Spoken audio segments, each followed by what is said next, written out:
उनकी कहानी सिर्फ एक जीवनी नहीं बल्कि संघर्ष, शिक्षा और सशक्तिकरण की एक महाकथा है जो हर भारतीय को प्रेरित करती है। उनका मानना था शिक्षित बनो।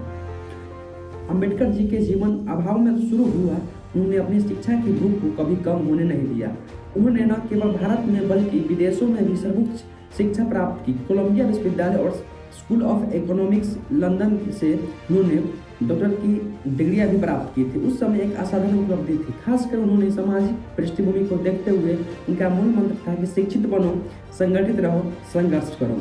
इस नारे से उन्होंने हर वंचित व्यक्ति के लिए उम्मीद और एक्शन का रास्ता दिखाया था। संविधान के वस्तुकार एक अमर विरासत डॉक्टर बी.आर. अम्बेडकर सबसे बड़ा योगदान भारत का संविधान है। स्वतंत्रता के बाद भारत की संविधान मसौदा समिति के सदस्य के रूप में उन्होंने यह सुनिश्चित किया कि हमारे देश की आधारशिलता न्याय, स्वतंत्रता, समानता और बंधुत्व के सिद्धांत पर टिकी हुई है। उन्होंने समानता का अधिकार दिया। उन्होंने छुआछूत को समाप्त करने के लिए अनुच्छेद को संविधान में शामिल किया, जो कि सामाजिक भेदभाव के खिलाफ एक क्रांतिकारी कदम था।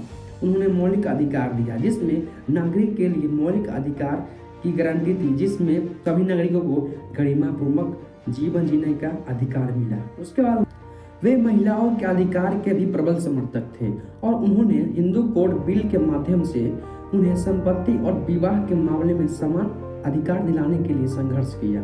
उनके अनमोल विचार थे कि संविधान केवल वकीलों का दस्तावेज नहीं, यह जीवन का एक वाहन है और इसकी भावना हमेशा युग की भावना होती है। उन्होंने सामाजिक न्याय के लिए एक अथक युद्ध किए थे।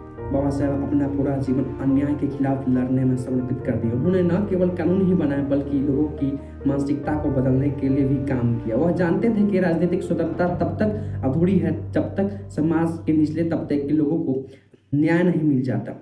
1956 में उन्होंने अपने लाखों अनुयायियों के साथ बौद्ध धर्म अपनाया था, क्योंकि उनका मानना था कि यह धर्म समानता और करुणा के सिद्धांत पर आधारित है। आज भी प्रासंगिक डॉक्टर बी.आर. अम्बेडकर का दृष्टिकोण आज भी हमारे लिए एक मार्गदर्शक है। वो हमें सिखाते हैं कि ज्ञान सबसे बड़ी शक्ति है और आत्मसम्मान से समझौता नहीं करनी चाहिए। आइए हम सब मिलकर उनके दिए हुए रास्ते पर चले और एक ऐसे भारत का निर्माण करें जहाँ प्रत्येक नागरिक को सम्मान अधिकार मिले। इस तरह के वीडियो को देखने के लिए इस चैनल को सब्सक्राइब करें और बेल आइकन को ऑन कर लें। तब तक के लिए जय हिंद।